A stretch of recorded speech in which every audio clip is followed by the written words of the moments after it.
Good afternoon. Welcome to Inspire and Empower You. I am your host, Diane Smith. Thank you also for joining us today. I am super excited today. Listen, you all, we have a wonderful, impactful, heart inspiring show for you today.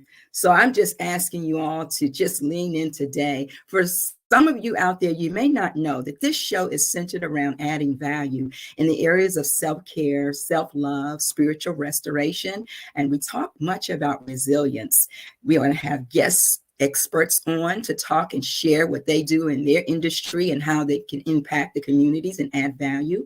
We talk about leadership and also about building connections and supporting our fellow women, because pretty much this show is centered around women. But we have men come on, as we can see. My guest today, Mr. Tiran Jackson, who's going to share something, his story that's going to be impactful for all people. And this show it's just about relevant and relatable topics. So I am so grateful to be here today. And I just ask you all to go ahead and share, hit that share button.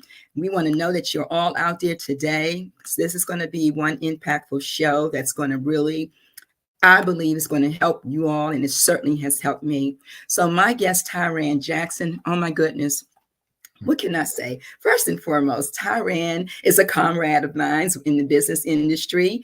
We work together, helping each other in so many ways. And I'm so grateful to have him on my show today. It's an honor to have Tiran here today. And so I'm going to tell you a little bit about Tiran for you all out there today in the virtual and listening audience. Tiran Jackson is a dynamic author, speaker, visionary, entrepreneur. Isn't just a survivor, he's a thriver. His own profound journey, marked by personal tragedy, loss, and triumph resilience, is a testament to the human spirit and domino will to overcome. Starting his career as an engineer, Tiran was on the path to success, but life had other plans. Through transformational experience, he discovered his true purpose, inspiring others to find their own path. Tiran's authenticity and vulnerability now serve as guiding lights for those seeking resilience, courage, and strength. Today, he doesn't just inspire, he empowers. Tiran's mission is to help you discover your authentic self, embrace your vulnerabilities, and set forth boldly towards your dreams. So listen, virtual audience, listening audience, please lean in today as I welcome my guest, Tiran Jackson, to the show today. I am so happy, Tiran, to have you here on Inspire and Empower You today. It's such an honor, and I'm excited. And just knowing your story, hearing your story, and you're going to share it today, it really, I'm going to say this to the audience. Everybody, I'm sure, has experienced adversity. We all can agree out there in the listening and virtual audience that, hey, if you live long, you're going to experience adversities, huh? And so there's so many layers of adversities. Some have many, some have few, but we have them all the more.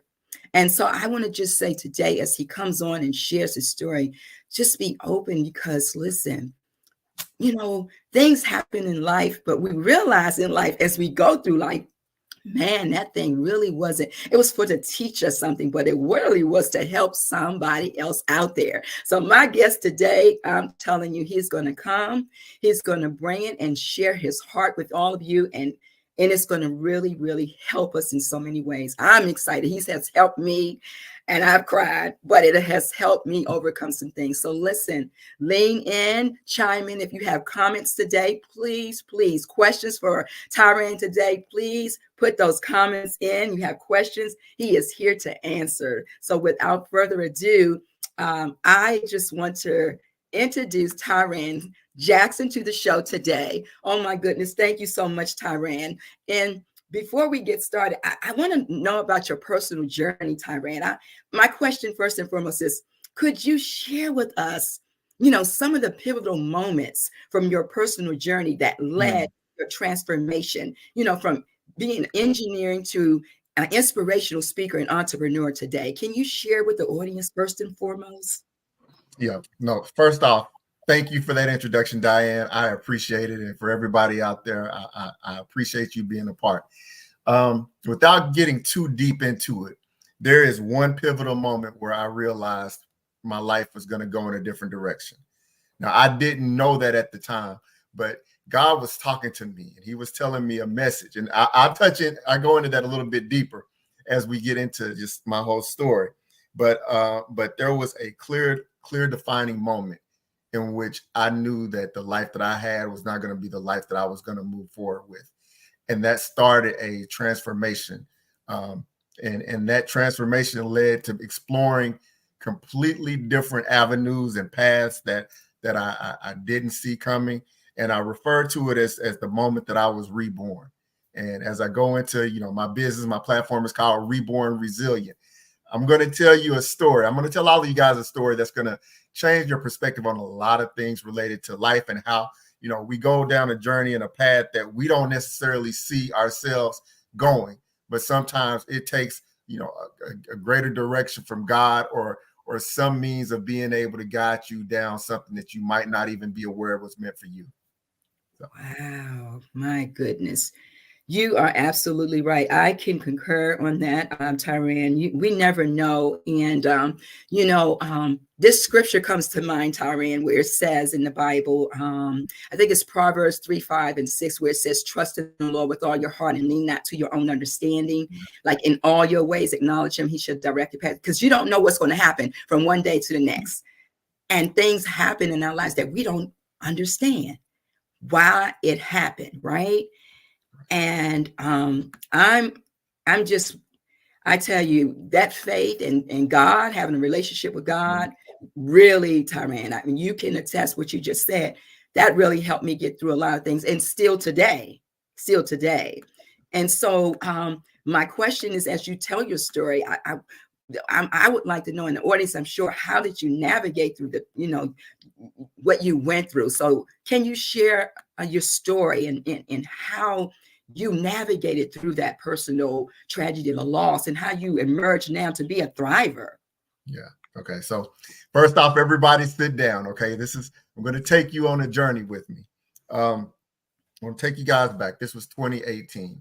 In 2018, myself and my wife, Malika, we were getting ready to celebrate a momentous time. We were getting ready to celebrate our 15th wedding anniversary. And as we were leading up to this moment, we had a lot of things going on in our life. Now, I started out as an engineer, and I've worked for several big companies, and I was a manager for a company, and they had me traveling all over the place.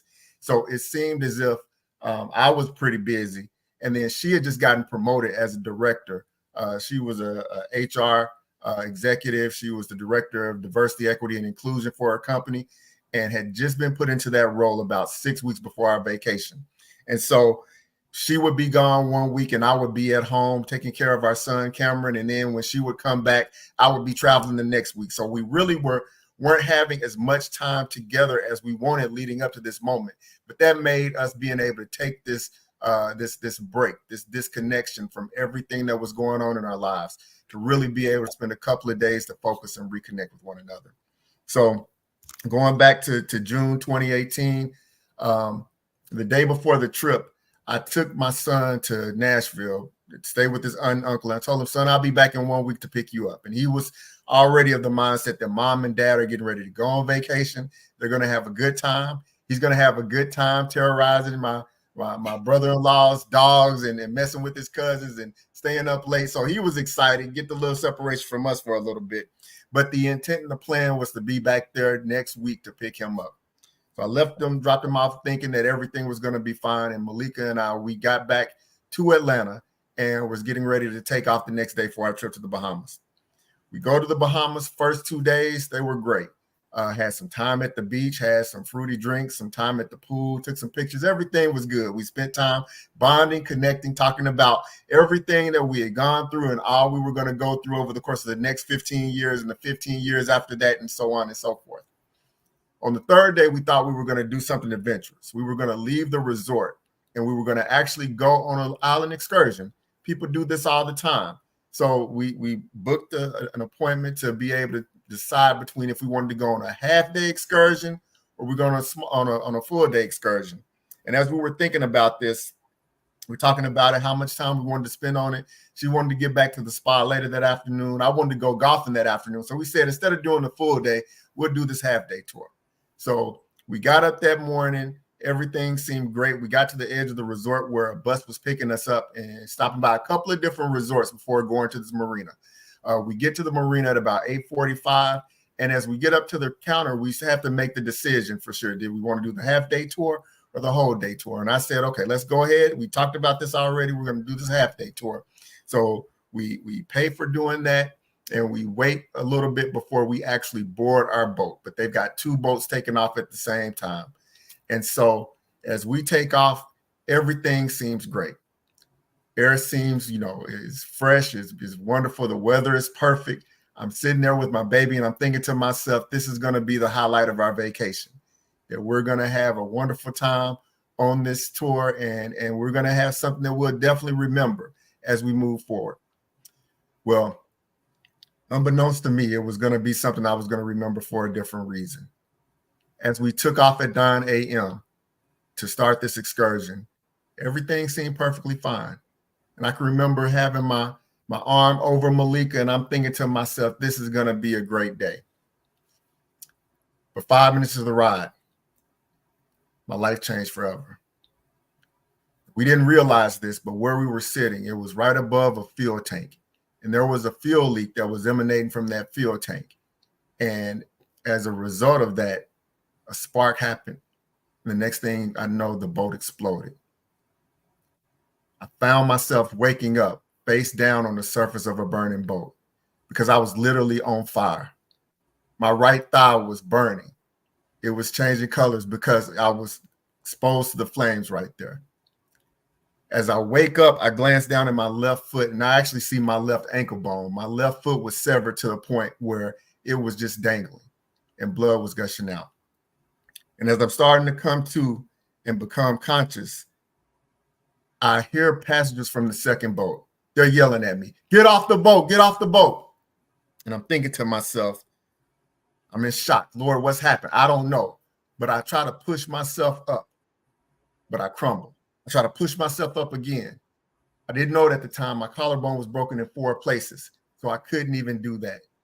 So the only thing that I could do was take my right hand and reach my arm out and put my fingertips in the ridges on the surface of that boat and just drag myself away from the flames, drag myself until I pass out. Now, by the grace of God, thank goodness that there was that second boat there, and we were in shallow water. And some of those passengers, they actually risked themselves to swim over to me and pull me off the edge of the boat, as I was only like 2 or 3 feet away from it. And I'm grateful that they did, because had I been on that boat for another 2 minutes, the second fuel tank exploded. So I wouldn't have been able to survive that. As they get me on this boat, my first thought, my question is, where's Malika? Where's my wife? Because I didn't see her on the boat. There was nobody on the boat but myself. One of the passengers on the second boat said that there was another boat that picked her up and another passenger. They were thrown off of the boat completely when the explosion occurred. So as they get me to shore, I find out that Malika has gone to this clinic, that an ambulance that came and picked her and this one other passenger that were horribly injured and taken them to this clinic. And that was where I was going to be headed. So as I'm waiting for an ambulance, I actually end up getting put on the back of a pickup truck on a piece of plywood, being taken to this clinic by a civilian who just happened to be around in the area. And when they get me to the clinic, they take me off the truck, put me on a stretcher, and they wheel me in. And as they wheel me in, this is the first time I hear Malika. I hear her moans, her pain, her agony. She is suffering, and I can't do anything about it. And they wheel me into this bay. There's 3 bays in this clinic. Malika's in the first bay. One other passenger's in the second bay. They put me in the third bay. And there's one doctor here. So I have a lot of time to try to think and try to figure out what's going on. And I'm praying to God, and I'm thinking, God, I don't know what's happened. I'm in shock. I hope my wife is okay. I try to still myself as much as possible. block out everything else so I could hear Malika and try to understand what's going on and is she all right? I hear her yelling, I hear her in pain, and then I hear things start to quiet down. There's another passenger who's hurt. I hear her yelling. And finally, the one doctor, he comes over to me and I ask him, how is my wife? Now, the doctor, he doesn't answer. He tells me that I'm injured pretty bad and that there's one other passenger who's injured bad and that they couldn't treat us at that clinic. They were going to send us to the good hospital. And he told me that Malika would come later. So I'm here thinking to myself, okay, well, my wife must not be hurt as bad as I am. That she's coming later. They're not sending her right away. So I'm happy and I'm grateful in a sense to know that she must be okay and that I will get to see her later. So before I know it, they wrap my foot up, what's left of it. They put me on another stretcher to put me on an ambulance to take me to an air ambulance to fly me to Nassau where the good hospital was. And after a period of time, they get me there in the emergency room and I'm asking them, what about my wife? Where is my wife? Is she on her way? And before I know it, they just put me in a surgery. I go into surgery. They try to reattach what's left of my foot and pin it to my leg. I wake up 6 hours later and I'm thinking to myself, when I wake up in ICU, that my wife, she should definitely be here by now. And I wake up, there's a nurse in the room with me and I ask her, is my wife here yet? Well, the nurse, she leaves the room. She goes out and gets two doctors. And the two doctors come in. And the first thing that I ask them is, what about my wife? Where's Malika? Well, the two doctors, they look at each other a little confused. And I'm here praying and thinking to myself, well, I hope my wife is okay. The two doctors, they leave the room. And I'm thinking to myself, that's the most obvious question I could be asking them right now. But after about 5 minutes, they come back in and they tell me, Mr. Jackson, we hate to inform you, but your wife didn't make it. And I'm sitting there. Now, I'm an eternal optimist. I'm thinking that she hasn't made it. You mean that the plane that was supposed to go back and pick her up had to get some fuel or something, has had a delay, and she just hasn't made it here yet? They say, no. Your wife died at that clinic. They didn't want to tell you before they put you on the plane to come here that she was no longer alive. So imagine myself. I'm going through what was supposed to be one of the most happiest times in my life with my wife, the woman who, you know, my wife, the mother of my child, my best friend, the person who I'm building empires with. And just like that, I have to hear the fact that she's no longer alive. I cry myself to sleep that night. I find myself asking God, why did this have to happen to us? Now, I know I'm broken physically, but I'm thinking to myself that my wife was going to be all right and that we were going to get through this. And now I have to come to grips with the fact that she's no longer alive. I wake up that next morning, and as I'm still trying to process, because I'm in shock, Diane, I am going through it, I realize I have to call my son and tell my son over the phone what happened. And that is a 12-year-old who, this is the only woman who he's been close to his whole life. He thought mom and dad were going to be okay. They're gone on vacation. We've done this plenty of times before. But I'm telling him, son, your mom's never coming home. To have to hear his screams, his pain, his hurt on the other end. He's not really understanding what, he wasn't expecting that news. And then he's asking me, Dad, are you going to be all right? And I find myself telling him, yes, son, I'm a little hurt, but I'm going to be okay, when I had no understanding. I had no idea that I was going to be all right. And as I'm still laying there in that hospital bed and I'm trying to understand, you know, God, why did this have to happen to us? What has happened? I find myself feeling worse and worse. And as I'm laying there in that hospital bed, I realize I could see the EKG monitor over my head, and over the matter of 3 hours, I see all my vital signs go from green to yellow to red. And at this point, I'm ready to give up. I'm coming to grips with the fact that, God, you've already taken my wife. God, I don't know what we did to deserve this. God, I just broke my son's heart by telling him his mom wasn't coming home. and now I'm about to die. And I'm starting to, as you know, they say that, you know, you start to have flashes in your life of certain things that happen when you come to realize. And I was in that place. I was thinking back to trying to understand, where did we go wrong to cause this to happen to Malika and I. And as I laid there and I was praying to God, and I was mad at God, and I was trying to come to grips with the fact that I was about to die too. I was trying to understand that or come to grips with the fact that the next time I closed my eyes was going to be the last time I closed my eyes. And just come to peace with the fact that I hoped that my son was going to be all right. They had stopped trying to treat the infection and were just giving me tramadol to deal with the pain, so I wouldn't suffer as much.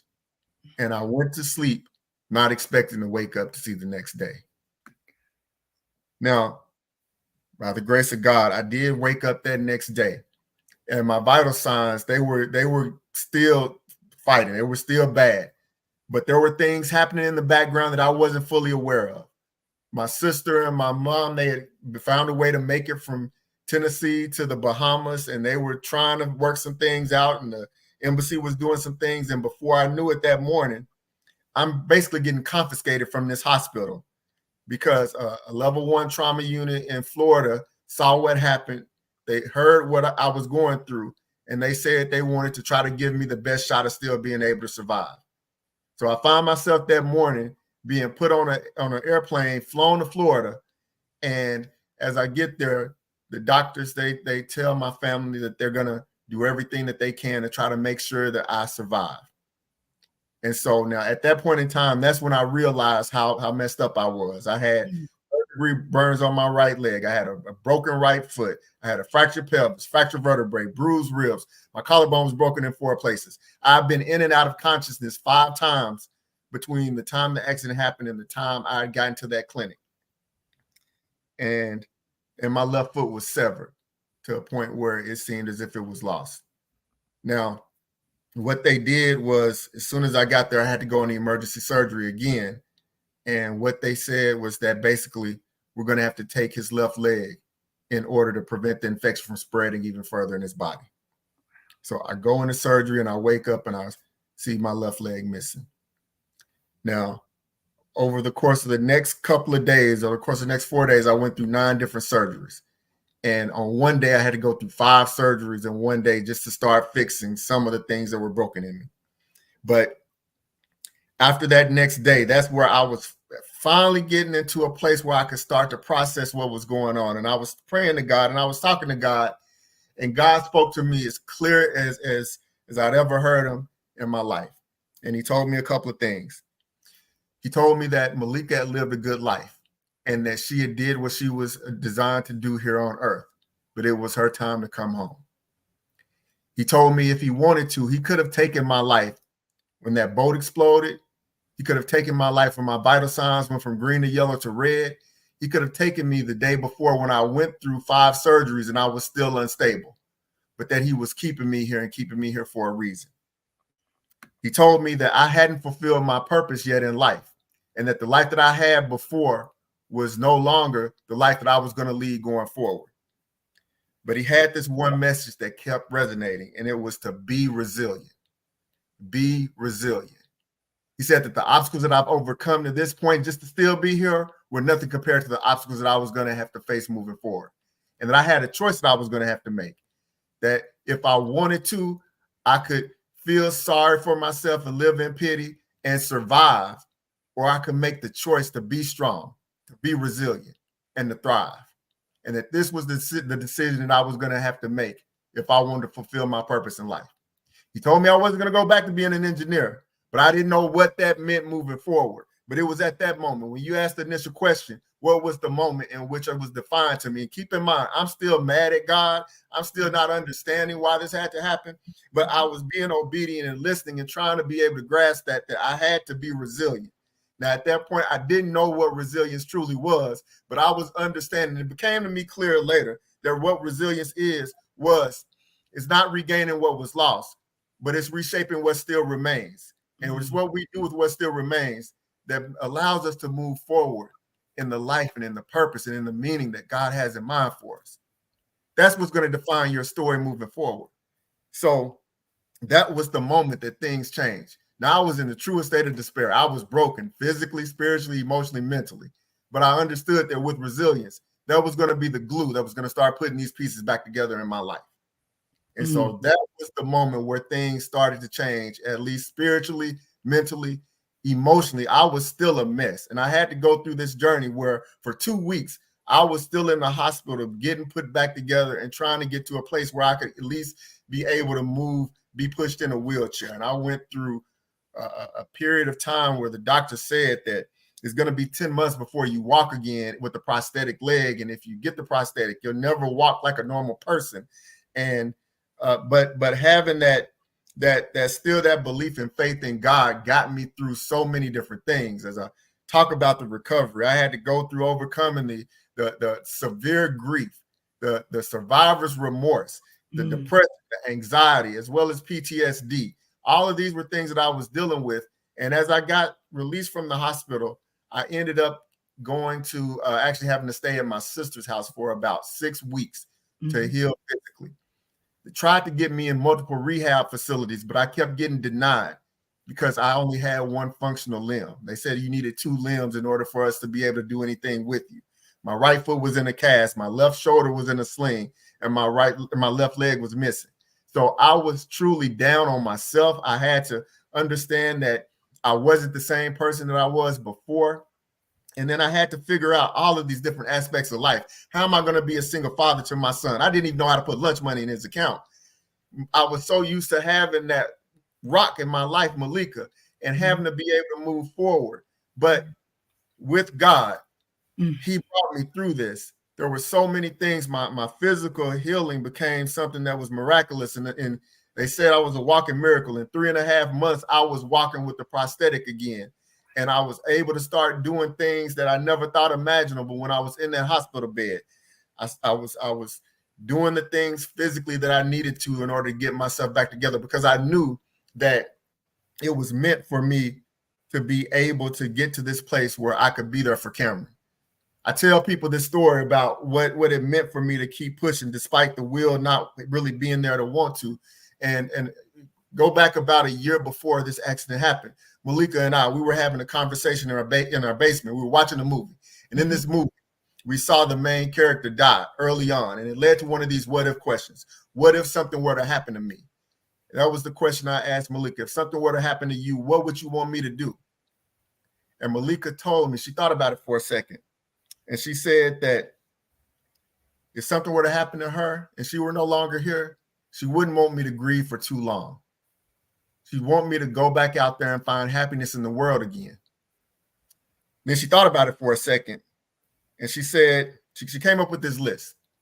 And on this list were the names of 7 women that she said under no circumstances whatsoever should they be around our house, be around my son, be anywhere. You know, she was like, them ain't my real friends. So keep them away. I'm going to come back and haunt you. But then the last thing that she said was the most relevant thing. And she said, Ty, if I'm not here, I want you to do everything you can to make sure that the only part of me that's still left here on this earth is well taken care of. And that was our son, Cameron. So when I found myself not really wanting to do the physical therapy to try to get back in line, not going to counseling in order to start to be able to get myself emotionally strong again, not speaking with my spiritual advisors to try to get my mental back where it needed to be, I thought back about my promise to Malika.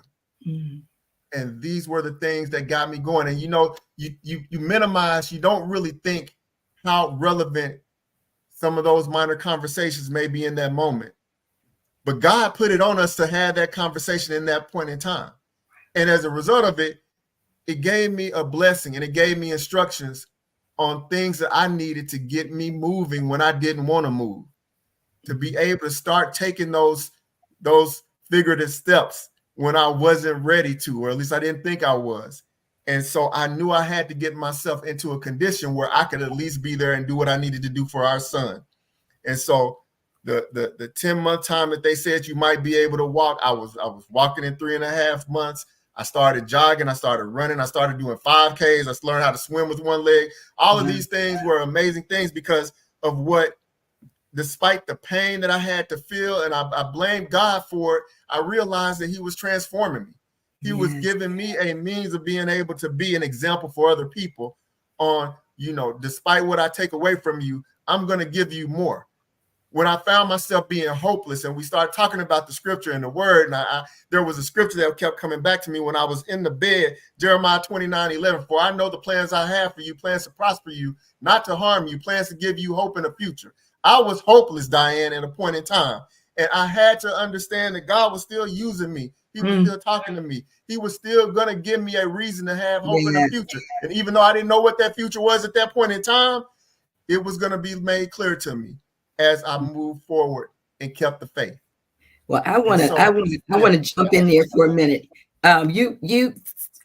Three powerful things. You talked about obedience, being obedience to faith, and that resilience part. And that was your driving forces, that the obedience, the faith, and resilience there. That seems that was your catalyst for you moving forward, right? And my question in all of this, I'm telling you, this is empowering for me. And I'm hoping for the audience that you're leaning in, because you're right. When you're up against these odds of, do I want to go on after something so to that magnitude happens, you lose someone so dear and near to you. All of us have experienced that, someone dear and near to us. And so that piece right there, Tiran, I could feel you when you said, your spiritual advisors, and everybody needs somebody. We cannot possibly handle these things on our own. And God is He's a relationship God, and he wants us to connect with others. Some people don't want to share. Some people want to try to hold it in, and I can handle it. And thank God that you did not just internalize it and just say, I'm going to try to deal with it on my own. And you opened yourself up, and that allowed you to grow and be resilient in this. And this is empowering. It's empowering for me because,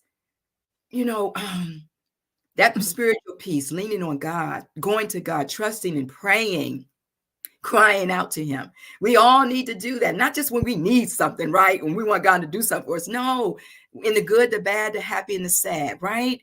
And my brother, I feel you. So one thing I want to ask you on this is that the empowerment part, you empower so many people through your stories, and just us being in our accountability group, you empower me, brother. He's my brother from another mother. And so as someone who empowers others, can you please do your story, and as you continue to tell us, what strategies or practices do you find most effective? In oh my goodness, can you share in helping other individuals unlock their potential, or how to get over?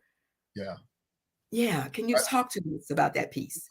So something just that I point out with people, because what I do now is I understand that God put me through this for a reason.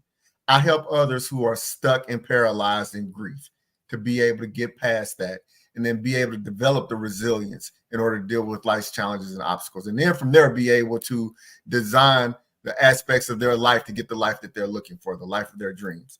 Now, one of the most important things that I had to go through, and this was, first off, part of my journey was I started doing therapy. God has blessed certain people with gifts and talents to be able to help us understand what is going on and how we can diagnose and fix some of the elements. And this was one of the situations. My grief counseling truly helped me out. But in the midst of it, I learned that I had to change myself. I had to become more open, more vulnerable, more authentic. Now, the way that happened is I started journaling.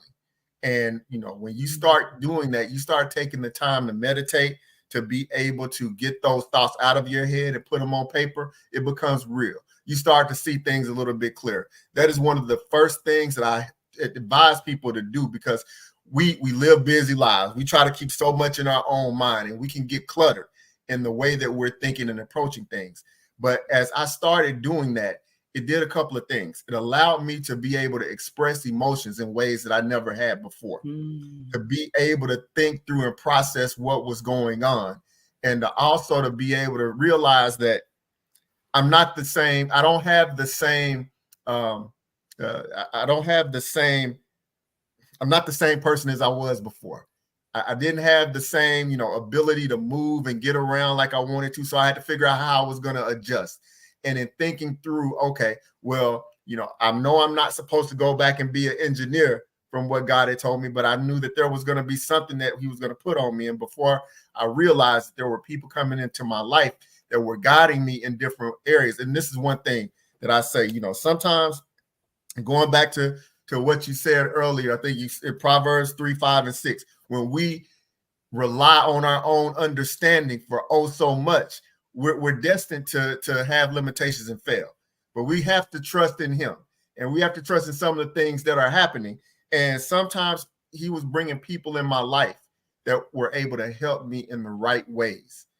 We need to be able to discern where that help is coming from and let it be the right help, because sometimes we have people who are experts in certain things that can help accelerate our process to recovery and guide us, and not guide us, but at least expose us to certain directions in which God wants us to walk down.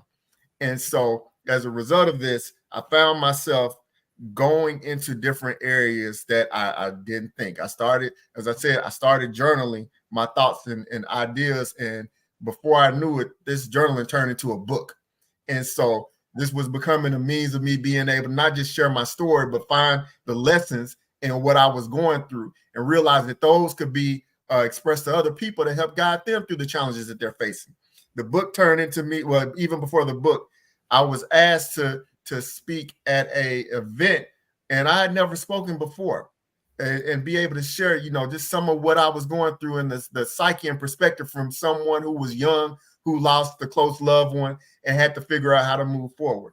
And I broke down as I was giving this talk because, it was so emotional and it was heavy on me, but I didn't realize that it was intended for me to do that because it touched people in that audience to where they came up to me wanting to understand how could I help them get through their pain and their struggles. And before I knew it, I found myself in places and stages being able to not just share this testimony, but be able to guide people on how to be more resilient. And you don't have to go through tremendous pain of losing a close loved one. We are all going through different pains, different challenges, different struggles every day. God has created certain examples for us to be able to look at and follow and say that this is a way and a means of being able to get through these things. This is what I realized that the intent was. I was going to be a vessel to help give people hope and inspiration that they can overcome the challenges that they're facing. And then if I could be able to leverage that into a clear process on how to do those things based on the circumstances you're in, then I am doing my work in the way he wants me to do it. And so don't know if I answered your question, Diane, but I realized that this is one of the ways that God was guiding me into doing something that I never would have thought of myself, that I never would have expected or planned. So and as going through all of this, I was, as I said, I went through a significant transformation into the person I was, and I was reborn. The Tiran of 6 years ago is not the same person I am, but it was needed for me to be the man that God wanted me to be in this phase of my life. And it's unfortunate that I had to go through that loss, but at the same time, it has shaped me to be a person who I am now. And I have an angel looking down on me and my son, helping us be able to, sort of lead us in a direction as well. Absolutely. I love that. I love that piece. I have an angel watching over. Yes, indeed. And God loves you so much, Tiran, and hearing your story. And God gets the glory out of your story for sure. And it was all for your good, even though it didn't look and feel like it at the time. Many of us say that, why, or, we don't see it as some good, but he turns bad situations into good. And like you said, it propelled you into an arena that you never thought you was going to be in. And today, now you are speaking all over the world. And I'm like, this is incredible how God does things, and it's all about, you have to be open. You have to be in the midst of things. Just be open and willing, a willing vessel, and you have no idea where God is going to take you, huh? Right. As you can see. And I have a few more questions. Balance. When you talk about balance and vulnerability and strength, tell me, how do you strike a balance between the vulnerability and strength in your message, in your approach when you're speaking on stage and coaching and those things? Well, what I realized is that, you know, vulnerability is a superpower, and not as many people are willing to expose or put that superpower out. But I realized in going through my journey that being vulnerable helps make it easier for others who are thinking it to actually go ahead and address what's going on. I talk about as a Black man having to deal with the mental health challenges. You don't know how many things that are going through people's mind that they are not addressing, that they aren't dealing with that anxiety or that depression. So by me being vulnerable, talking about it makes it easier for the next person to say, okay, or ask the question, you know, I'm feeling sad and I don't understand why. And then to start that dialogue or that conversation. What I realize is that there is strength in being able to show yourself at this weak point, but then how far he's brought you, how far you've come. And I mean, I have, you know, moments where I was at my worst. But at the same time, I show people and tell people the recovery and let them know that, okay, you can recover from what you're facing. Just because we have these moments and these snapshots in time that aren't the way that we want to be, we have the strength. God is not going to put more on us than we can actually bear. And sometimes we have to go through that adversity to develop that strength. Same thing is like if you go to the gym, you lifting weights, you might be sore, you might be hurt, you might be thinking, God, why am I having to go through this? But you will come back stronger as you start to recover and heal from what you've gone through. And same deal here. It goes with us spiritually, it goes with us mentally, it goes with us emotionally as well. And so, like I said, I open the door for others with my vulnerability. And then the strength of being able to overcome is something that I hope people see because they can emulate it as well. Absolutely. And I loved your story, Tiran, because it's a lot of men out there that don't like to talk about their issues or whatever, their vulnerability part.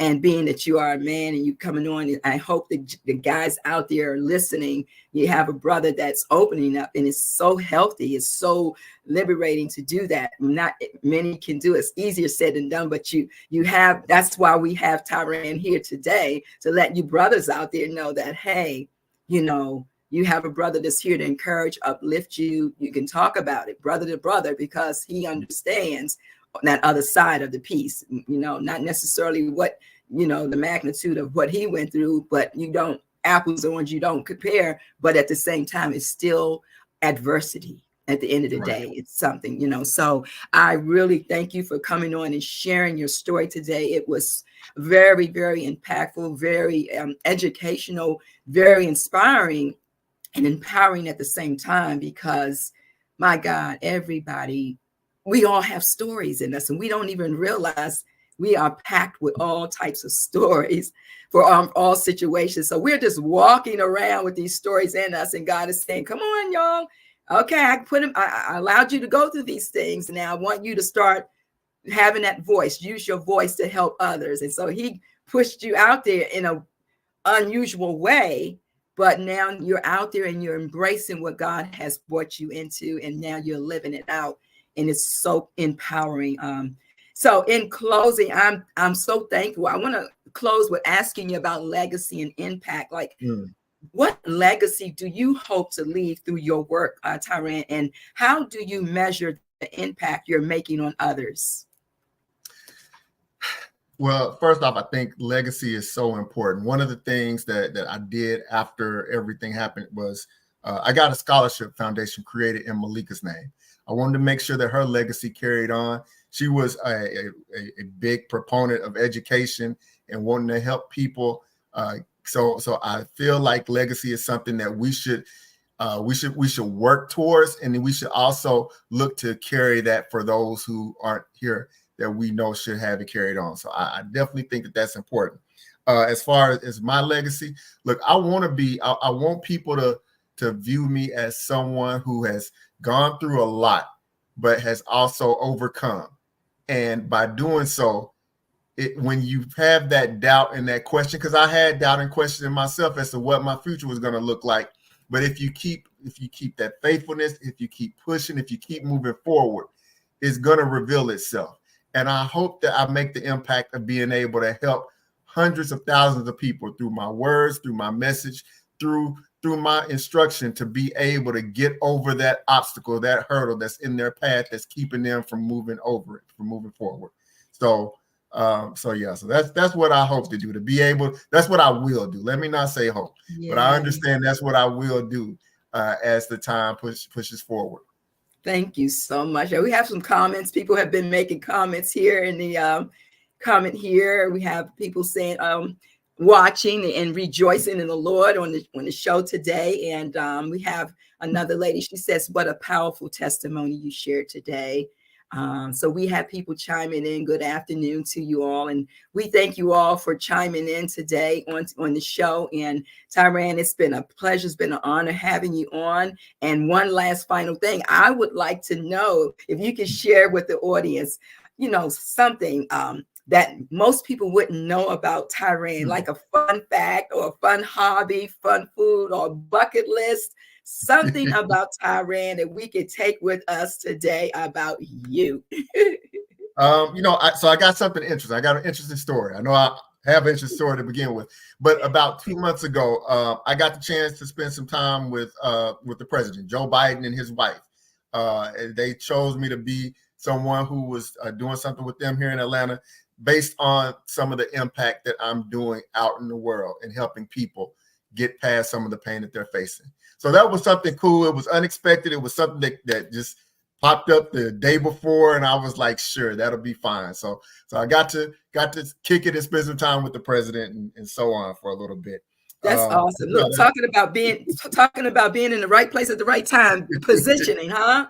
Positioning yourself, because you never know, that opportunity shows up, and you got to be ready when it shows up, huh? Yep. Be ready. Awesome. You don't want to stay ready. So, but yes. But no, that's that. Oh, and I got a weakness for ribs. That's my fun fact, food wise. Some good barbecue ribs. You got me. So. Well, listen, everyone. If you all want to connect with Tiran, I have his information here. Please, I'm going to put it in the chat here now. Please reach out to him. He has his book. You can go on his site, and his information is here in the chat there. Chat with him. Go on to his site, rebornresilient.com. You can connect with Tiran Jackson there, and he has his book on there and all information that you can receive there and be able to really connect with him. And if you want to have him come talk and speak at one of your events, you can get that information there as well. So again, Tiran, I am so grateful. I'm honored to have you on today on Inspire, Empower You. Thank you so much. And to the audience out there today, we thank you all so much. This is it for our show today. And we want you all to go out there and make this day count on purpose until we see you again on Empower, Inspire You. Take care and be blessed. Thank you and bye-bye. Bye-bye. Stay in the back.